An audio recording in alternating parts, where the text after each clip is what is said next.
الحمد لله وكفى وسلام على عباده الذين اصطفى خصوصا على سيدنا وسيد الأنبياء محمد النبي الأمي المصطفى وعلى آله وأصحابه أولي الصدق والصفاء والوفاء. أما بعد فقد قال الله تبارك وتعالى في القرآن المجيد والفرقان الحميد: أعوذ بالله من الشيطان الرجيم. بسم الله الرحمن الرحيم.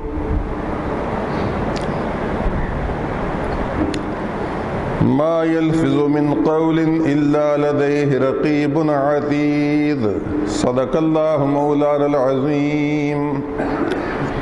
إن الله وملائكته يصلون على النبي يا أيها الذين آمنوا صلوا عليه وسلموا تسليما. الصلاة والسلام عليك وعلى آلك وأصحابك يا سيدي يا رسول الله. الصلاة والسلام عليك وعلى آلك وأصحابك يا سيدي يا حبيب اللہ. حاضرین کرام، پچھلے جمعۃ المبارک پر میں نے غیبت کے موضوع پر کچھ ابتدائی بات چیت آپ کے سامنے پیش کی تھی کہ گلہ اور غیبت یہ کبیرہ گناہ ہے، اور کبیرہ گناہ وہ ہیں جو توبہ کے بغیر معاف نہیں ہوتے، بلکہ اگر اس میں حق العبد تلف ہوا ہو، کسی کے بندے کا حق مارا گیا، اس کی حق میں کوتاہی ہوئی ہو، تو اس سے معافی بھی لینا پڑتی ہے. یہ ممکن نہ ہو تو کم از کم اس کے لیے معافی نہیں تو تلافی ضرور کرے. جتنی غیبت کی ہے اتنی اس کو دعائیں دے، اور اللہ کی بارگاہ میں سچے دل سے توبہ کرے کہ میں آئندہ اس کی ہی نہیں کسی بھی کی غیبت نہیں کروں گا. میں نے قرآن کریم کی آیات سے پچھلے جمعۃ المبارک پر کچھ شہادتیں پیش کی تھیں جن میں غیبت کی مذمت کی گئی. مثلا فرمایا گیا وَلَا يَغْتَبْ بَعْضُكُمْ بَعْضًا، ایک دوسرے کی غیبت مت کرو. أَيُحِبُّ أَحَدُكُمْ مَنْ يَأْكُلَ لَحْمَ أَخِيهِ مَيْتًا فَكَرِهْتُمُوهُ، کیا تم میں سے کوئی پسند کرتا ہے کہ اپنے مردہ بھائی کا گوشت کھائے؟ اس سے تو تمہیں بڑی کراہت آئے گی، لیکن غیبت کرنے سے تمہیں کراہت نہیں آتی، حالانکہ یہ بھی اسی طرح ہے کہ وہ موجود نہیں، وہ سامنے نہیں، اور تم اس کا گوشت نوچ رہے ہو. یہ گوشت نوچنے کی مترادف ہے نا، کہ اس پر تان و تشنیع کے تیر برسا رہے ہو. واتقوا اللہ، اللہ سے ڈرتے رہو اور توبہ کرو. ان اللہ تواب الرحیم، بے شک اللہ توبہ قبول کرنے والا مہربان ہے. اسی طرح کچھ 2-3 آیات اور بھی پڑھی تھی، اور آخری بات جو میں نے کہی تھی وہ حضور اکرم صلی اللہ علیہ وسلم کی حدیث پڑھی تھی. تمہیں یاد ہو کہ نہ یاد ہو، پھر میں نے آپ کو غیبت کی ڈیفینیشن بھی بتائی تھی. وہ دوبارہ اس لیے دہرا رہا ہوں کہ ہو سکتا ہے کوئی پچھلے جمعہ نہ آیا ہو، کہ غیبت کی ڈیفینیشن تعریف یہ ہے کہ کسی شخص کے بارے میں، عورت ہو یا مرد، کوئی ایسی بات کرنا یا کوئی ایسا اشارہ کرنا یا کوئی ایسی چیز لکھنا جو وہ سامنے دیکھے سنے تو اس کو اذیت اور تکلیف پہنچے اور اس کو ناپسند آئے. یہ تو غیبت کی بڑی ہی جامع اور معنی تعریف ہو گئی. اس طرح دیکھو تو ہم میں سے کوئی بھی شاید غیبت سے نہیں بچ سکتا،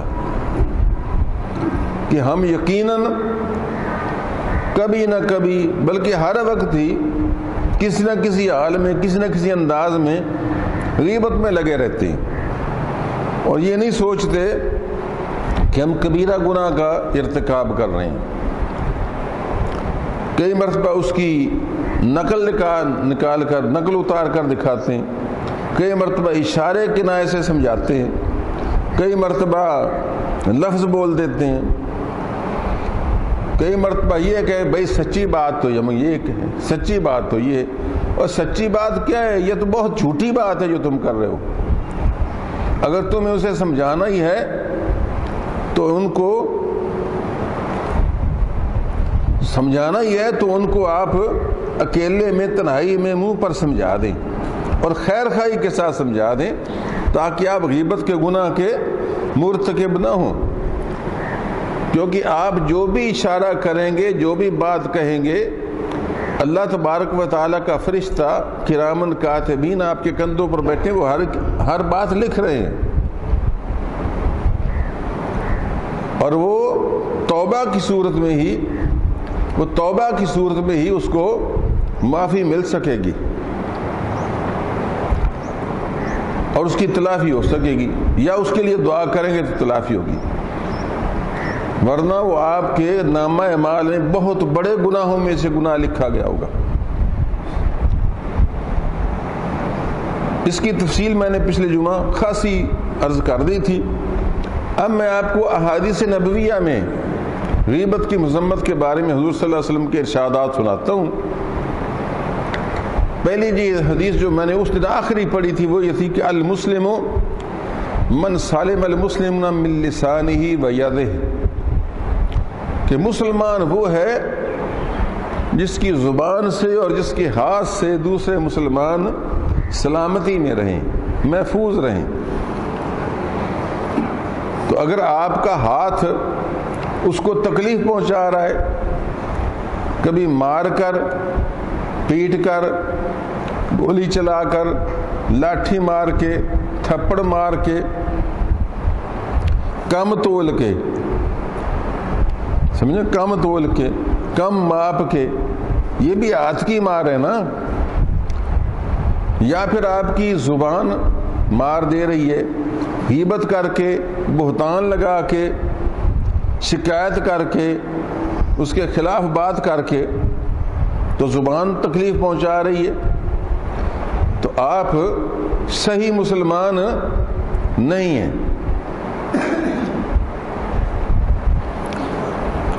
صحیح مسلمان پھر آپ نہیں ہیں۔ چاہیے یہ کہ آپ کی زبان سے، آپ کے ہاتھ سے مسلمان محفوظ رہیں۔ تو جو غیبت کرنے والا وہ کیسے کہہ سکتا ہے کہ میری زبان سے میرا بھائی محفوظ ہے؟ ہرگز نہیں کہہ سکتا۔ تم تو اس کو تکلیف پہنچا رہے ہو، اذیت پہنچا رہے ہو، کہ اگر وہ سنتا بیچارہ تو کمزور ہوتا تو دل سے نفرت کرتا، طاقتور ہوتا تو تمہارے منہ پر تھپڑ لگاتا۔ یہی ہوگی نا صورت۔ تو اب وہ موجود نہیں ہے، تم اس وجہ سے جو چاہو کہتے چلے جا رہے ہو۔ تو اللہ تعالیٰ کا خوف کرنا چاہیے، تمہارے ہاتھ سے مسلمان محفوظ اور زبان سے مسلمان محفوظ نہیں رہے، لہذا بات کرو تو کلام خیر کرو، خیر کی بات کرو، یا پھر چپ رہو۔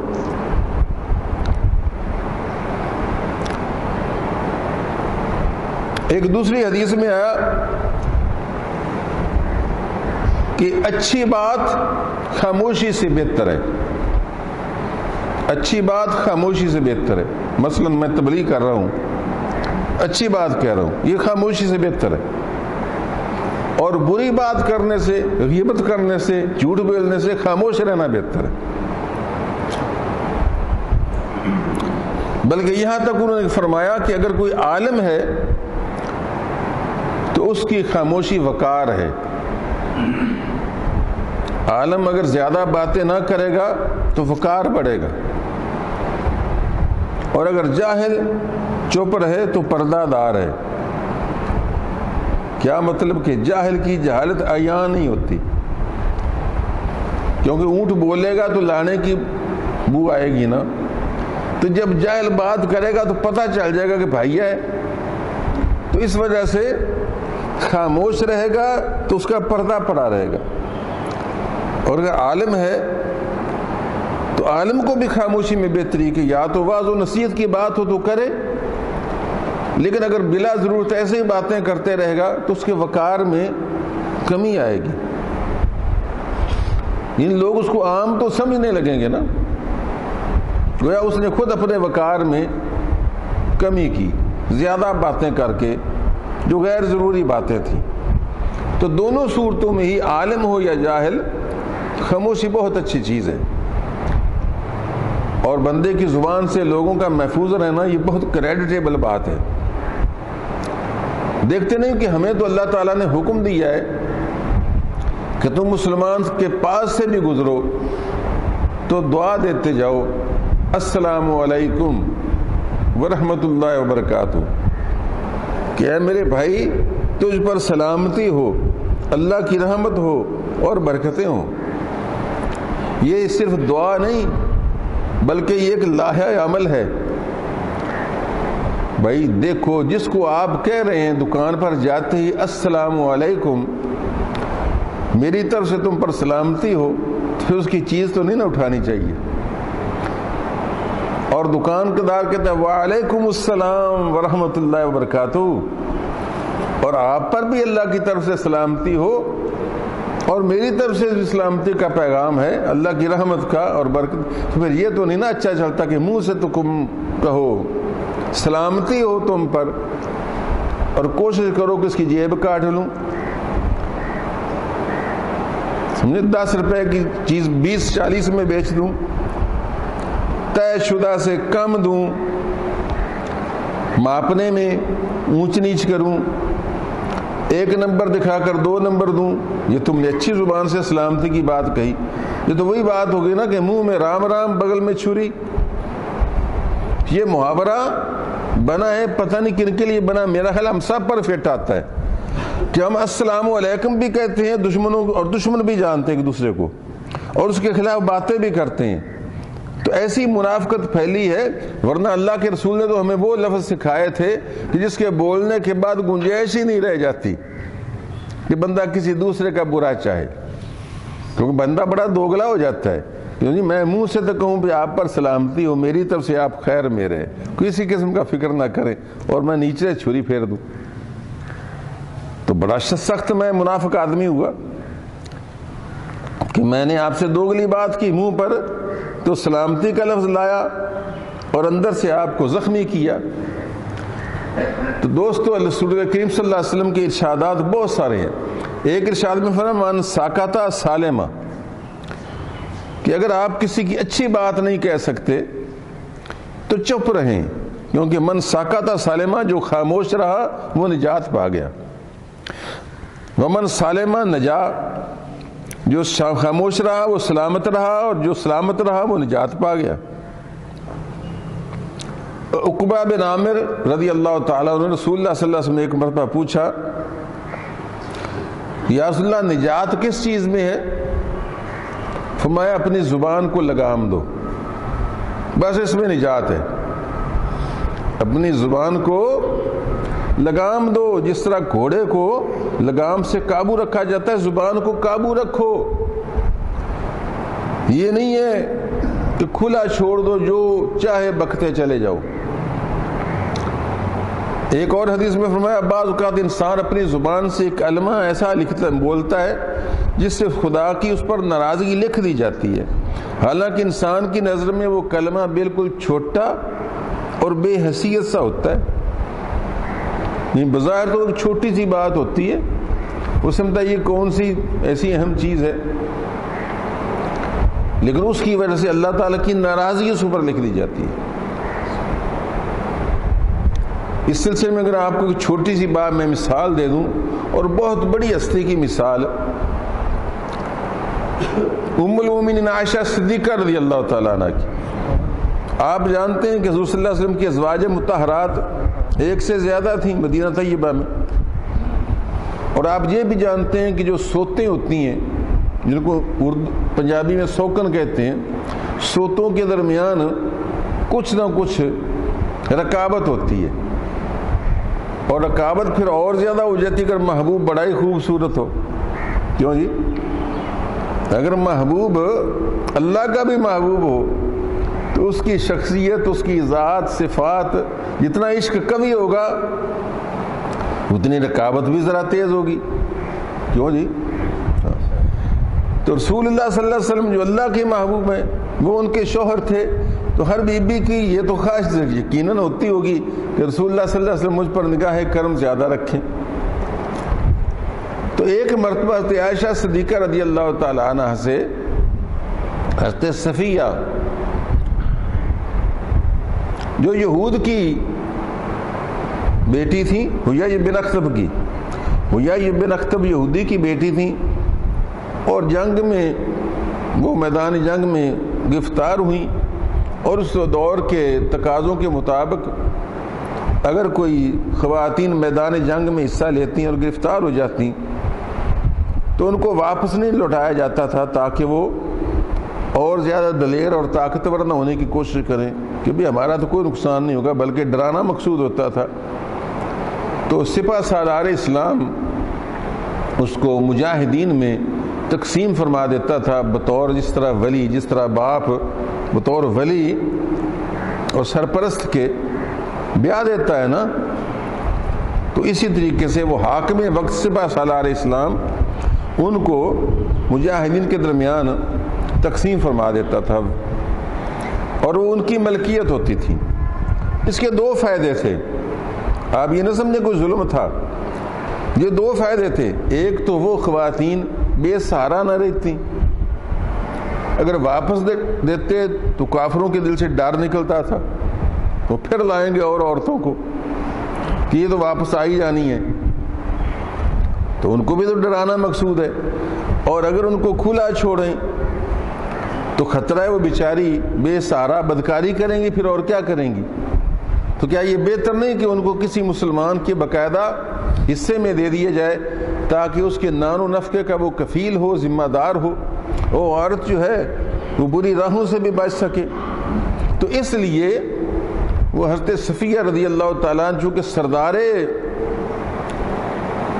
یہود کی بیٹی تھیں، اس وجہ سے رسول اللہ صلی اللہ علیہ وسلم نے پہلے تو ان کو کسی اور مجاہد کے حصے میں دینا چاہا، لیکن صحابہ کرام نے مشورہ دیا کہ یا رسول اللہ صلی اللہ علیہ وسلم، یہ چونکہ یہود کے بہت بڑے سردار کی بیٹی ہے تو یہ سردار کے ہی شایان شان ہے، کیونکہ کسی دوسرے کو دینا اس کی توہین ہے. اس لیے رسول اللہ صلی اللہ علیہ وسلم نے ان کو اپنے حصے میں رکھ لیا.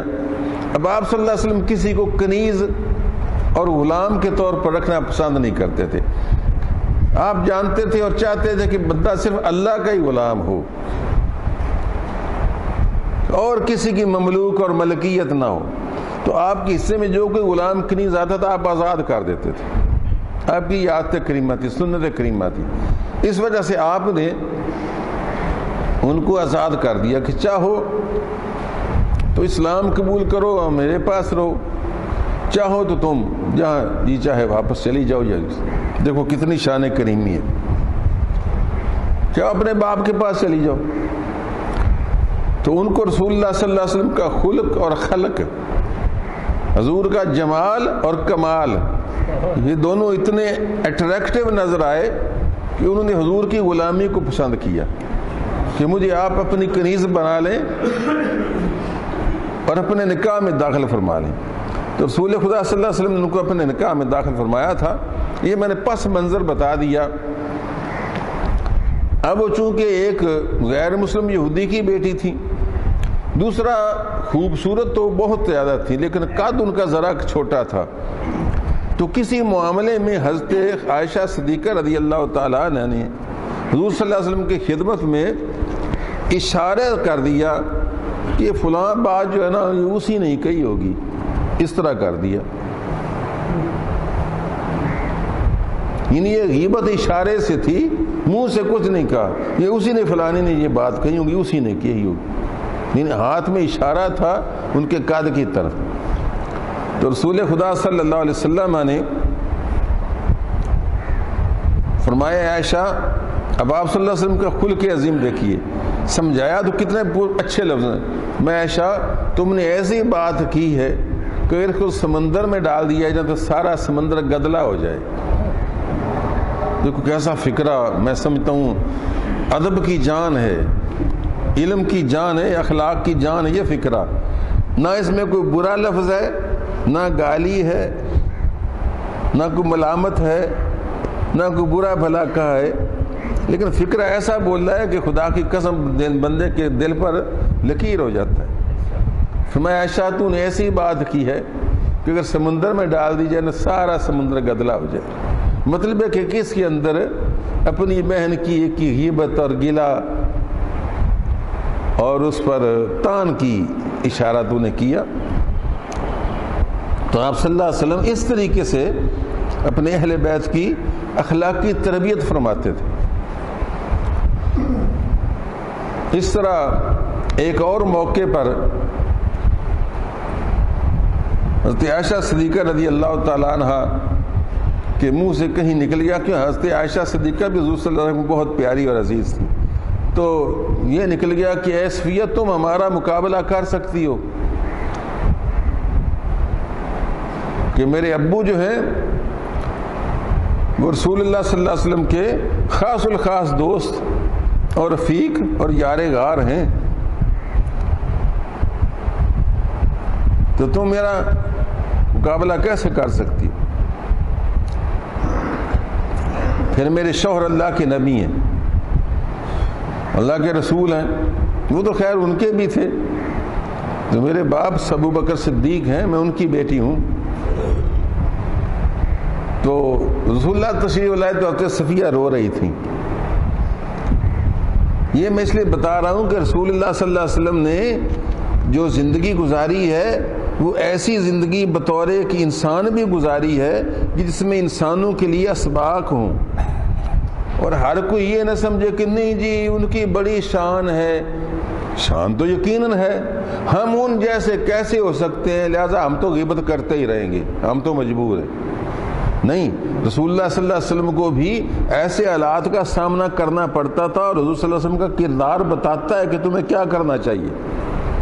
اس لیے اللہ کریم نے فرمایا لَقَدْ كَانَ لَكُمْ فِي رَسُولِ اللَّهِ أُسْوَةٌ حَسَنَةٌ، تمہارے لیے رسول اللہ صلی اللہ علیہ وسلم کی ذات میں بہترین نمونہ ہے. تو میرے دوستو آپ صلی اللہ علیہ وسلم نے دیکھا کہ صفیہ رو رہی ہیں. پوچھا کیا ہوا، کیوں رو رہی ہو؟ عرض کیا یا رسول اللہ مجھے عائشہ نے آج یہ کہا کہ تم میرا مقابلہ کیسے کر سکتی ہو کہ میرے باپ جو ہیں ابو بکر صدیق وہ رسول اللہ صلی اللہ علیہ وسلم کے خاص الخاص دوست ہیں اور یار غار ہیں. تو رسول اللہ صلی اللہ علیہ وسلم نے فرمایا کہ تم نے یوں کیوں نہ کہا کہ تم میرا مقابلہ کیسے کر سکتی ہو کہ میں ایک نبی کی بیٹی ہوں اور ایک نبی کی بیوی ہوں. اب یہ نبی کی بیٹی کیوں کہا؟ اس لیے کہ یہ حضرت ہارون علیہ السلام سے ان کا جو سلسلہ نسب ملتا تھا. یہود جو تھے یہ تو شاید آپ کو پتہ ہونا چاہیے نا کہ یہود کون ہیں، یہ اسرائیلی ہیں نا، حضرت یعقوب علیہ السلام کی اولاد سے ہیں نا. ان میں حضرت یوسف علیہ السلام کا ایک بھائی تھا نا یہودا، تو اس کے نام پر یہودی کہلاتے ہیں نا. تو اصل میں تو یہ یعقوب علیہ السلام کی اولاد میں 12 بیٹے تھے، ان 12 کی آگے نسل چلی، پھر انہی میں موسیٰ علیہ السلام ہوئے، انہی میں ہارون علیہ السلام بھی ہوئے. تو حضرت صفیہ رضی اللہ تعالیٰ عنہ، صفیہ بن حیی بن اخطب جو تھیں، ان کا شجرہ نسب جو تھا حضرت ہارون علیہ السلام سے جا کر ملتا تھا باپ کی طرف سے. تو آپ نے فرمایا کہ تم نے یوں کیوں نہ کہا کہ میں ایک نبی کی بیٹی ہوں اور ایک نبی کی بیوی ہوں، تم میرا کیسے مقابلہ کر سکتی ہو؟ تو وہ ہنس پڑی. حضرت صفیہ اس حاضر جوابی پر مسکرا پڑی کہ واقعتاً مجھے یہ بات نہیں سوجی، مجھے کہنی چاہیے تھی کہ ابو بکر صدیق لاکھ شان والے صحیح، لیکن اللہ کے نبیوں کے تو برابر نہیں نہ ہو سکتے. نہیں سمجھے آپ؟ ابو بکر صدیق کی بڑی شان ہے، لیکن انبیاء کے بعد حتیٰ کہ درجے کے لحاظ سے تو کوئی نبی بھی چھوٹا نہیں، لیکن جس بھی نبی کا نام لوگے اس نبی سے ابو بکر صدیق کی شان کم ہے. البتہ باقی سب مخلوق سے اعلیٰ ہیں، ولیوں، کتبوں، غوثوں سے اعلیٰ ہیں، صحابہ میں بھی سب سے اعلیٰ ہیں شان کے لحاظ سے، لیکن انبیاء کے بعد. تو آپ نے فرمایا تم نے یوں کیوں نہ کہہ دیا کہ تم کیسے مقابلہ میرا کرتے ہو کہ میں ایک نبی کی بیٹی ہوں اور ایک نبی کی بیوی ہوں. تو وہ مسکرا پڑی اس حسن بیان پر. تو سرکار دو عالم صلی اللہ علیہ وسلم خود امہات المومنین کی اس طرح تربیت کرتے تھے. ہمیں بھی چاہیے کہ ہم اپنے گھروں میں، اپنے بال بچوں میں، اپنی اولاد کو کوشش کر کے اچھی اچھی بات سمجھاتے رہا کریں. اور جو میں یہاں معروضات پیش کرتا ہوں اس کا مقصد ہی یہی ہوتا ہے کہ آپ ان کو اچھی طرح یاد کریں. اس لیے میں اس طرح تقریر کرتا ہوں گویا کہ ایک ٹیچر اسٹوڈنٹس کو سمجھا رہا ہے، تاکہ آپ کے ذہن میں وہ بات بیٹھ جائے اور آپ اپنے گھروں میں یہ باتیں اپنی ماؤں کو، بہنوں کو، بیٹیوں کو سمجھا سکیں. تو آپ صلی اللہ علیہ وسلم اس طریقے سے فرمایا کرتے تھے. ایک اور موقع پر حضرت معاذ بن جبل رضی اللہ تعالیٰ عنہ کو فرمایا کہ اے معاذ، لوگ زبان کی وجہ سے ہی جہنم میں جائیں گے. لوگ زبان کی وجہ سے ہی جہنم میں جائیں گے. اب بظاہر یہ ایک فکرہ جو ہے بڑا عجیب و غریب لگتا ہے کہ کیا بات ہے، کیا سود کھانے والے، زنا کرنے والے، ہاں جی، اور بہت سارے گناہ کرنے والے، چوریاں کرنے والے، ان کی بجائے زبان کی وجہ سے زیادہ لوگ جہنم میں کیوں جائیں گے جی؟ لیکن سچ پوچھو تو یہ زبان ہر جگہ استعمال میں آتی ہے. اللہ نہ کرے کوئی زنا کرے گا تو بات چیت کرے گا تو بات بڑھے گی نا. کیوں بھائی؟ بات کرے گا چاہے ٹیلی فون پر کرے یا زبانی کرے، بات کرے گا تو بات بڑھے گی. اور چوری کرے گا تو پہلے پروگرام بنائے گا، کہیں جھوٹ بولے گا، کہیں سچ بولے گا، کہیں ہیرا پھیری کرے گا، کہیں کچھ اور بات کرے گا، جا کہیں رہا ہوگا. تو زبان کو استعمال لائق میں لائے گا تبھی چوری تک پہنچے گا. سود کھائے گا تو سود کی بات چیت ہوگی، زبان استعمال ہوگی. کہیں جھوٹ بولے گا، کہیں فریب کرے گا، کہیں تو لڑائی کرے گا تو زبان استعمال ہوگی. یعنی زبان ایک ایسا ہتھیار ہے جو ہر گناہ میں ہر وقت استعمال ہوتا ہے. اس وجہ سے رسول اللہ صلی اللہ علیہ وسلم نے ایسی پتے کی بات کہی کہ فرمایا کہ اے معاذ، لوگ صرف زبانوں کی کمائی سے ہی جہنم میں جائیں گے. تو اس وجہ سے جس نے اپنی زبان کو قابو میں کر لیا گویا اس نے جہنم کا دروازہ بند کر دیا. بعض ایسی ارشادات بھی ہیں، حالانکہ وہ احادیث ہیں، کہ بندے کو سمجھانا مشکل ہو جاتا ہے. کہ نبی کریم صلی اللہ علیہ وسلم نے فرمایا کہ باقی سب گناہوں میں بڑا گناہ سود ہے. کبیرہ گناہوں میں، باقی سب گناہوں میں سب سے بڑا گناہ اکبر الکبائر، کبیرہ گناہوں میں سب سے بڑا کبیرہ گناہ سود ہے. اور فرمایا سود سے بھی بڑا گناہ جو ہے وہ غیبت ہے. اب بظاہر حیرت ہوتی ہے کہ سود تو واقعی بڑا گناہ ہے، لیکن یہ غیبت کیسے ہوئی؟ کیوں میرے دوستو، سچ پوچھو نا تو سود لینے دینے میں بھی بندے کو غیبت کرنی پڑتی ہے. جو لے جائے گا اس کے متعلق وسوسے کرے گا، ڈالے گا، بتائے گا، اور اس کا ذکر کرے گا، کھا گیا، دے نہیں گیا، فلاں کر گیا، فلاں کر گیا. گویا کہ اس میں مسلمان کی عزت کی پامالی ہوگی. اور عزت کی، مسلمان کی عزت آبرو کی پامالی جو ہے وہ سچ میں سود سے بھی بڑا گناہ ہے. جو لوگ دوسروں کی غیبتیں کرتے، مشغلہ بناتے ہیں اور سمجھتے ہیں کہ ہم تو جی دل لگی کر رہے ہیں، ہنسی خوشی کی باتیں کر رہے ہیں، ان کو خدا سے ڈرنا چاہیے کہ وہ اپنے مسلمان بھائیوں کی عزت و آبرو کو پامال کر کے خوشی حاصل کر رہے ہیں. کتنی بدبختی کی بات ہے کہ کسی مسلمان بھائی کی عزت و آبرو کو خراب کر کے تو آپ خوشی حاصل کر رہے ہیں. یہ جتنے پروگرام میں نے پچھلے جمعہ کہا تھا ٹی وی پر آتے ہیں نا، ان میں سب میں کسی کی چال کی نقل اتاری جا رہی ہے، کسی کی شکل کی نقل اتاری جا رہی ہے. کیوں جی؟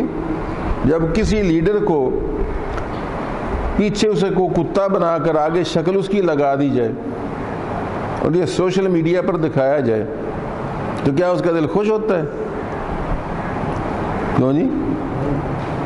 یا کسی اور طریقے سے اس کے اوپر ریمارکس دیے جائیں،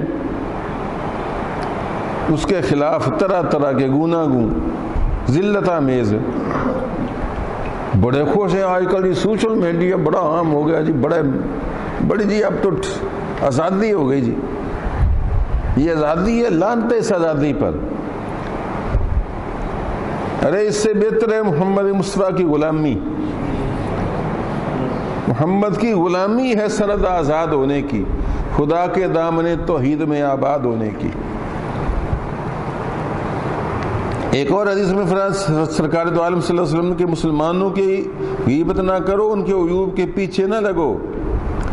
جو انسان مسلمان بھائی کے عیب تلاش کرتا ہے اللہ تعالیٰ اس کے اپنے عیب لوگوں پر ظاہر کر دیتا ہے، اور جس کے عیب خدا ظاہر کر دے سمجھو اس کو اس کے گھر میں ہی رسوا کر دیا.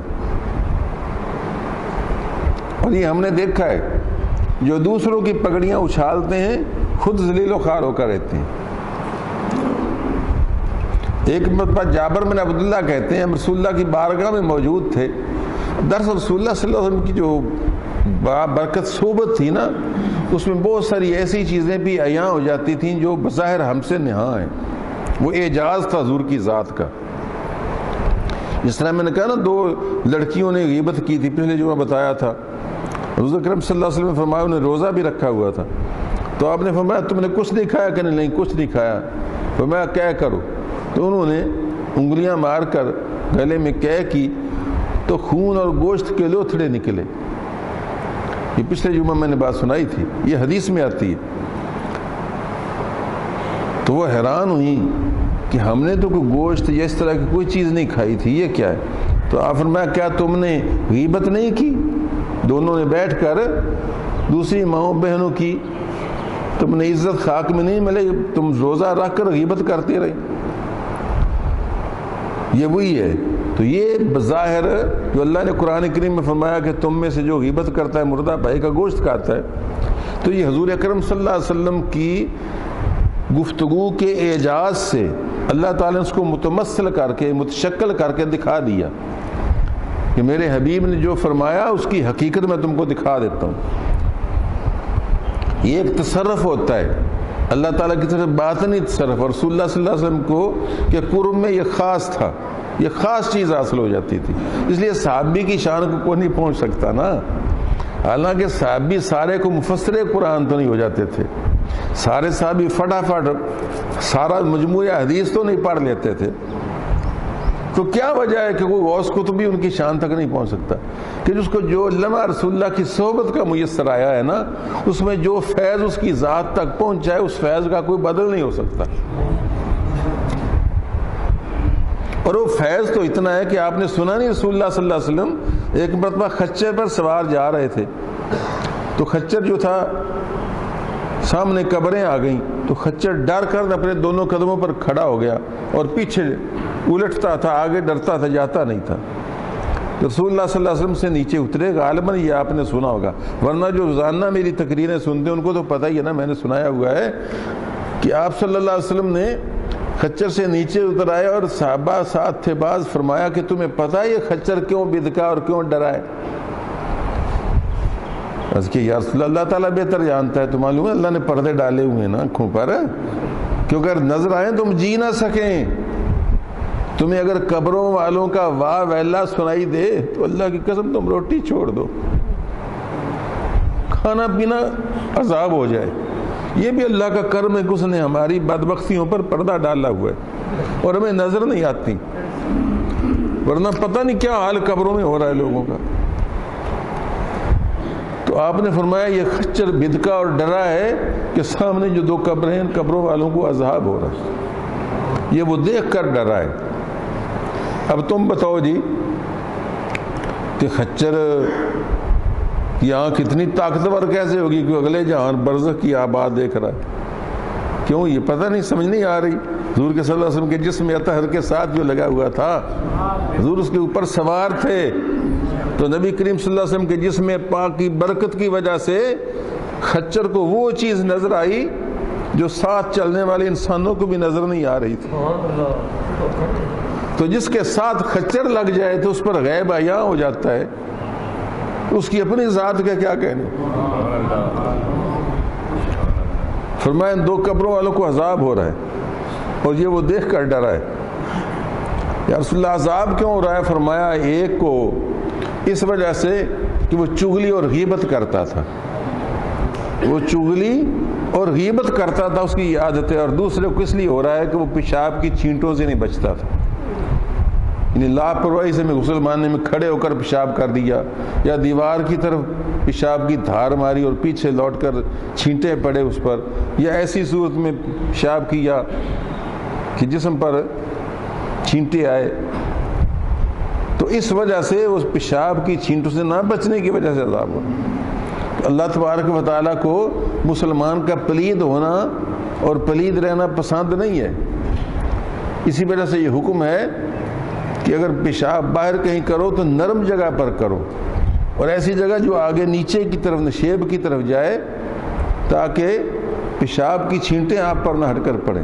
تو جب پیشاب کی چھینٹوں سے بچنا ضروری ہے تو معلوم ہوا کہ بغیر کسی ڈھیلے کے ساتھ صفائی کیے یا بغیر پانی کے ہاتھ دھوئے بغیر بھی ایسے پیشاب کر کے نہیں چلنا چاہیے، جس طرح آج نئے اور پرانے نوجوانوں کا، نئے سے مراد ہیں ماڈرن پینٹوں والے، جو کھڑے ہو کر دیوار کی ساتھ لگی ہوئی ایک لیٹرین نما چیز میں پیشاب کرتے ہیں، بعض اوقات آگے دھار لگتی پیچھے لوٹتے ہیں، یا اور نہیں تو بغیر اسی طرح پھر چڑھا لیتے ہیں اوپر، اور پیشاب اس پتلون کو لگ جاتا ہے یا اس کے نیچے جو انڈر ویئر اس کو لگ جاتا ہے۔ اور دیہات کے لوگ ویسے ہی بیٹھے کہیں کھیت میں اور کھڑے ہوئے، ایسے لوگ عموماً نماز بھی نہیں نہ پڑھتے، اسی وجہ سے جو نمازی ہوتا ہے وہ زیادہ تر پاکیزہ رہتا ہے، اس کو احساس ہوتا ہے کہ میں نے نماز پڑھنی ہے۔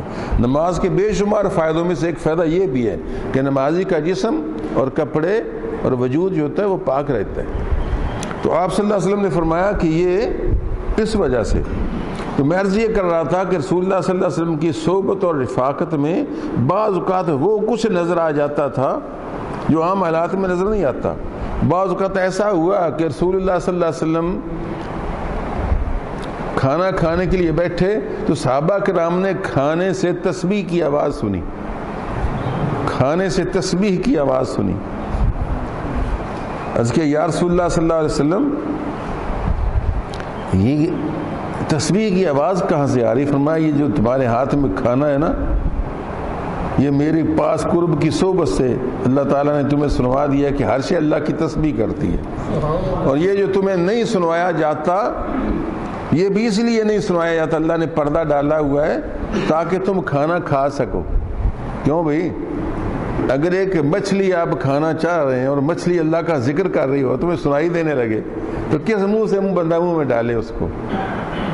تو اللہ تبارک و تعالیٰ کے بڑے احسان ہیں، وَإِن مِّن شَيْءٍ إِلَّا يُسَبِّحُ بِحَمْدِهِ، قرآن کریم میں فرمایا ہر شے اللہ کی حمد کے ساتھ تسبیح کر رہی ہے، وَلَٰكِن لَا تَفْقَهُونَ تَسْبِيحَهُمْ، لیکن تم اس کی تسبیح کو سمجھ نہیں پاتے۔ إِنَّهُ كَانَ حَلِيمًا غَفُورًا، بے شک اللہ تحمل والا ہے۔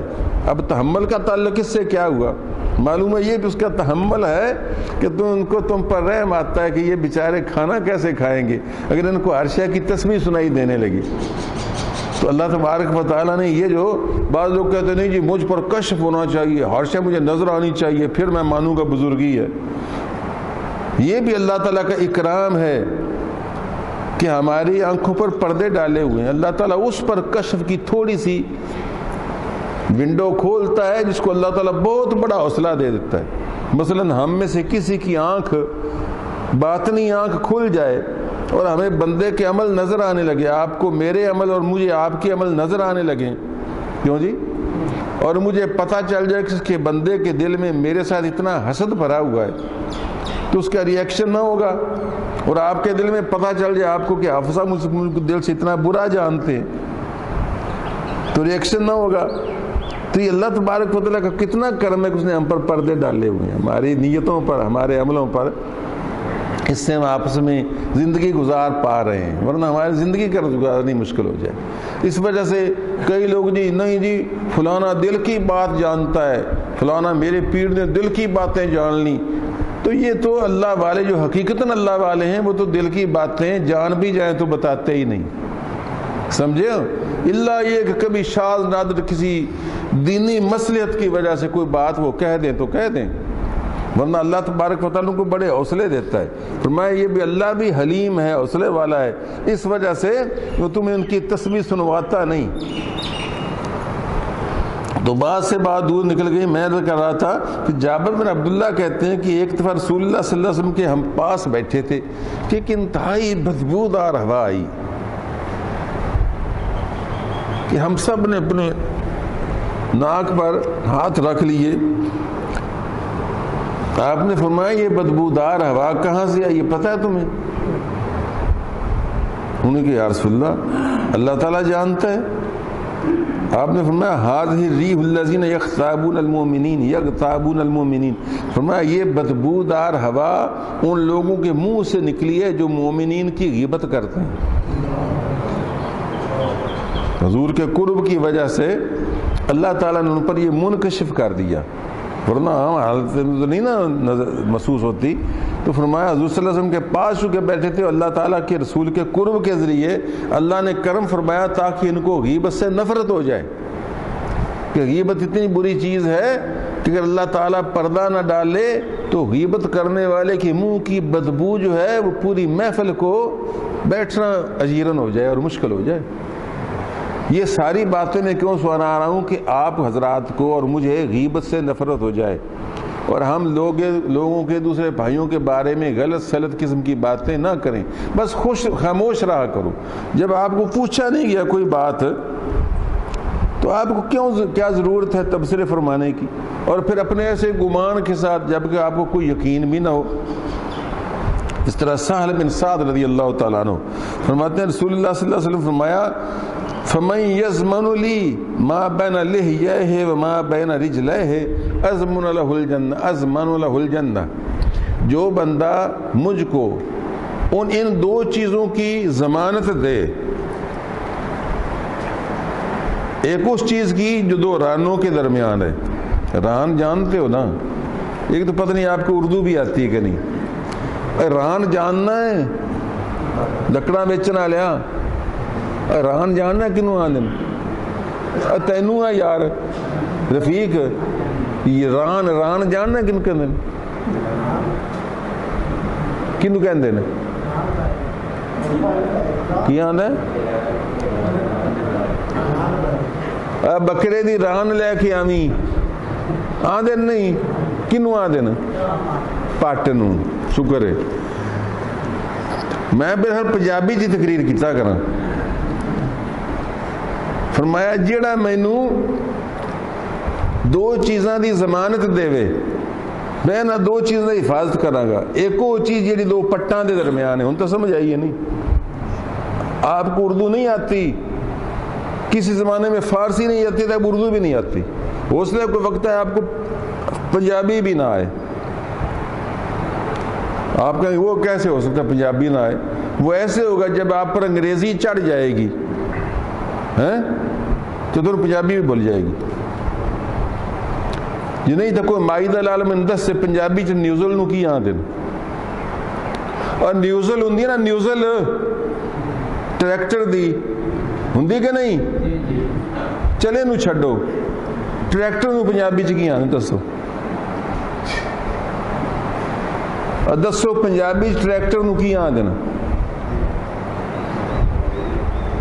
نہیں نا پتا، معلوم ہے تھوڑی پنجابی چ نہ ہے ہی کوئی نہیں، تھوڑے کو تمہیں پنجابی بھول گئی ہے، ہن انگریزی چڑھ گئی ہے۔ ہو سکتا ہے کسی وقت تمہیں پتہ ہی نہ لگے بھی وقت کی نو آدھے، ٹائم آکھو ٹائم کی ہویا، آدھے جی نہیں ٹائم کی ہویا، پینڈو جڑا کھچ پینڈو ہے نا وہ کہنا ٹائم کی ہویا، کیوں انگریزی چڑھ گئی تھوڑے اتنے، تے چڑھی کیوں ہے؟ کیونکہ آپ آدھی اوقات بھول گئے ہیں، آپ غلام ابن غلام ہیں، یہ تو میں نے 2-4 مثالیں دی ہیں. آپ نے دیکھا نہیں کہ ابھی ٹی وی پر بیٹھ کر لپر لپر لپر لپر ہو رہی ہوتی ہے. تو لپر لپر میں جو زیادہ لپر لپر کرنے والے ہوتے ہیں نا اور ہوتی ہیں, وہ 1-2 لفظ اردو کے بولتی ہیں, 3-4 انگریزی کے بولتی ہیں نا. بس ان کی وجہ سے آہستہ آہستہ آہستہ آہستہ ان بچوں کے ذہن میں انگریزی لفظ آ رہے ہیں اور ان کو پنجابی اب بھولتی جا رہی ہے. آپ چھوٹے سے بچے کو کہیں پیمپر اٹھا لائے گا,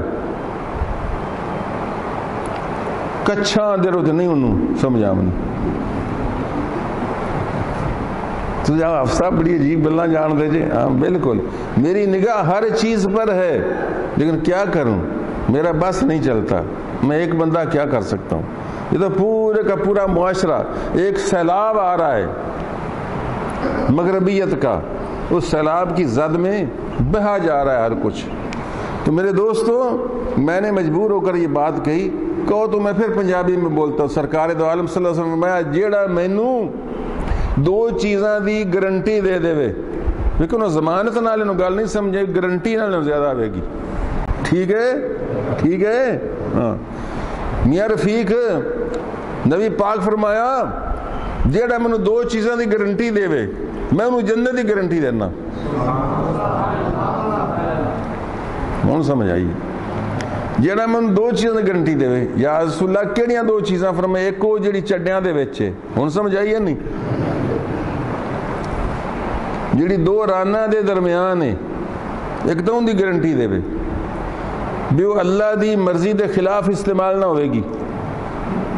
کہ دوجی جڑی چباڑی دے درمیان ہے, 2 چباڑیاں دے درمیان ہے, ماں بین لہیے ہے, ایک ہیڈلی چباڑی تے گتلی چباڑی, ان دے درمیان جڑی شے نا یعنی زبان, اے شرمگاہ, یعنی جو مجھ کو اپنی شرمگاہ کی اور زبان کی گارنٹی دے کہ میں ان دونوں کو اللہ کی مرضی کے خلاف استعمال نہیں کروں گا, میں اس کو جنت کی گارنٹی دیتا ہوں. دیکھو پیارے رسول کی یہ پیاری پیاری سچی باتیں, جن سے صحیح انسان بلکہ اعلیٰ پائے کا مسلمان بنتا ہے. ابو سعید خدری کہتے ہیں, الغیبت اشد من الزنا, غیبت کا گناہ تو زنا سے بھی زیادہ ہے. حضرت انس کہتے ہیں رسول اللہ فرماتے ہیں, معراج کی رات, یہ جو گزر گئی رات, معراج کی رات میں ایک قوم کے پاس سے گزرا, دوزخ میں نے دیکھا جو ناخنوں سے اپنے چہروں اور سینوں کو نوچ رہے ہیں. میں نے پوچھا جبریل یہ کون لوگ ہیں؟ عرض کیا یا رسول اللہ یہ وہ ہیں جو دوسرے مسلمانوں کی غیبت کرتے تھے اور لوگوں کی عزتوں کے پیچھے پڑے رہتے تھے. تو میرے دوستوں میں آپ کو کیا کیا کچھ سناؤں. ایک بندے کی بات تو میں ضرور سنانا چاہتا ہوں, یہ تو ختم نہیں ہونے والا مضمون, 3 ہونے کو. ایک میاں بیوی کے درمیان اختلاف تھا.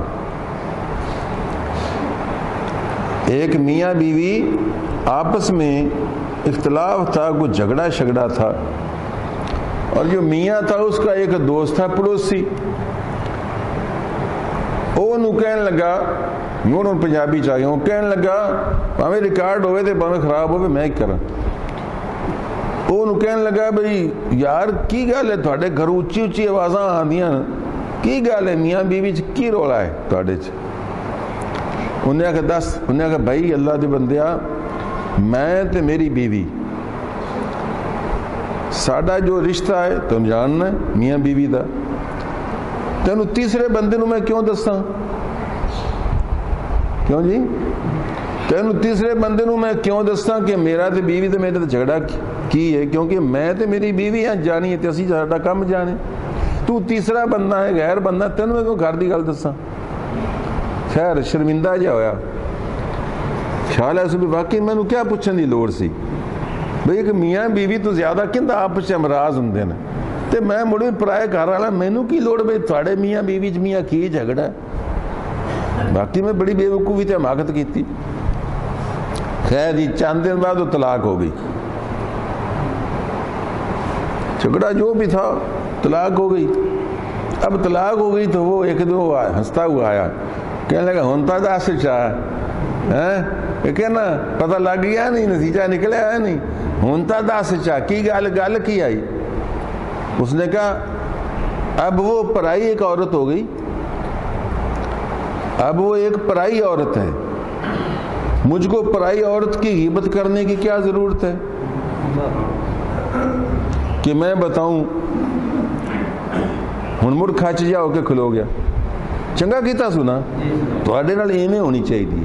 جلے تسی چسکے لیندے جے نا تے میں وی بھاویں ہواں, جہے چسکے آپ لینے یار فلانی گل دسے نا کی کہانی کی ہے وچ, اس یہ جہ منہ تے تھوبا بجنا چاہیے.